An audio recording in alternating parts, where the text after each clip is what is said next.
ఆంధ్రప్రదేశ్లో గత వైసీపీ ప్రభుత్వంలో జరిగిందని ఆరోపిస్తున్న లిక్కర్ స్కామ్పై పీసీసీ చీఫ్ వైఎస్ షర్మిల ఇవాళ సంచలన కామెంట్స్ చేశారు.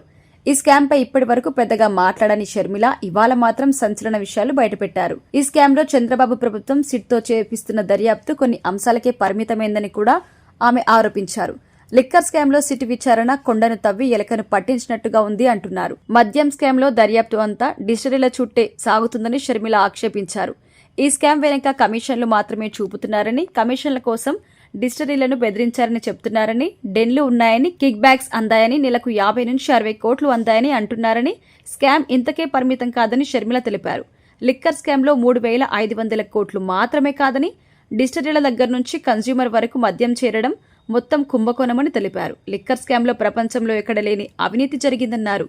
డిజిటల్ పేమెంట్స్ కూడా ఓన్లీ క్యాష్ పద్ధతి ప్రపంచంలో ఆంధ్ర రాష్ట్రంలో మాత్రమే ఉంది అన్నారు. అనధికార మద్యం అమ్మి 1,000 కోట్లు దోచేశారన్నారు. అసెంబ్లీ వేదికగా ముఖ్యమంత్రి చంద్రబాబు లిక్కర్ స్కామ్ మీద శ్వేతపత్రం ఇచ్చారని, 1,00,000 కోట్ల మద్యం అమ్మకాలు జరిగితే డిజిటల్ పేమెంట్స్ కేవలం 600 కోట్లు వచ్చాయని గుర్తు చేశారు. 99,000 కోట్లు ఎక్కడికి పోయాయని కూడా చెప్పారన్నారు. 1% కూడా లిక్కర్ సొమ్ము ప్రభుత్వానికి రాలేదని చెప్పినట్టుగా తెలిపారు. చంద్రబాబు ముఖ్యమంత్రి హోదాలో చేసిన ఆరోపణపై విచారణ జరపాల్సి ఉందన్నారు. 1,00,000 కోట్ల లిక్కర్ స్కామ్పై నిజాలు నిగ్గు తేల్చాలన్నారు. వైసీపీ హయాంలో ట్రస్టెడ్ లిక్కర్ అమ్మలేదని, హానికరమైన మద్యాన్ని అమ్మారని గుర్తు చేశారు. అయితే హానికర మద్యాన్ని ప్రోత్సహించారని, అటువంటి కంపెనీస్కి అనుమతులిచ్చారని షర్మిల కామెంట్ చేశారు. రాష్ట్రంలో ప్రజల ఆరోగ్యంతో చెలగాటం ఆడుతున్నారని, రాష్ట్రంలో 30 లక్షల మందికి కిడ్నీ, లివర్ సమస్యలు వచ్చాయని కూటమి ప్రభుత్వం చెప్పిందని, హానికరమైన మద్యాన్ని తాగి 30,000 మంది వరకు చనిపోయారని చెప్పిందని గుర్తు చేశారు. లక్షల మందికి నరాల బలహీనత సమస్యలు వచ్చాయని, మీరు నియమించిన కమిటీ రిపోర్టులు ఇచ్చాయన్నారు. ఈ అంశంపై కూడా దర్యాప్తు జరగాలన్నారు. క్యాష్ పద్ధతిలో ఎందుకు అమ్మకాలు చేశారో చెప్పాలన్నారు. విశ్వసనీయ కంపెనీల మద్యాన్ని ఎందుకు నిషేధించారో చెప్పాలన్నారు.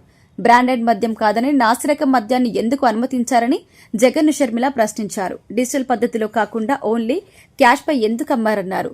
నాన్ డ్యూటీ పెయిడ్ లిక్కర్ ను ఎందుకు అమ్మారని అడిగారు. జగన్ అవసరమైన వాటికి మాత్రమే సమాధానం చెప్తారని, ఆయనకు హాని అనుకునేవి మాత్రం నోరు విప్పరన్నారు.